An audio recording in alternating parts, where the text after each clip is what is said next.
বাংলাদেশে ঐতিহ্য খানা, গ্রাম অঞ্চলে এটা বেশিরভাগ খায়, কিন্তু টাউন অঞ্চলে খায় কিনা আমি ওটা অতটুকু জানি না। তো বাংলাদেশে ওগুলোর কিলো পাওয়া যায় কত টাকা? 50 থেকে 60 টাকা। আমি কোনটার কথা বলতেছি দেখেন, আমি আপনাদেরকে দেখে দিছি।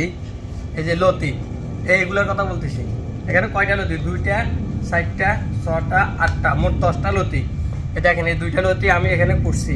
হ্যাঁ, 10টা লতি বাংলাদেশে কিলো পাওয়া যায় 60 থেকে 50 টাকা, 60 টাকা। এখন কত তা জানি না আমি, কিন্তু আমি এখানে কেন এই 10টা লতি কত টাকা দিয়ে কিনে করতে পারবেন? 15 টাকা দিই।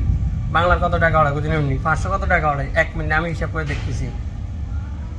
15 গুণ 33.75 পয়েন্ট, মানে 506 টাকা 25 পয়সা হচ্ছে এই লতিগুলা, 10টা লতি।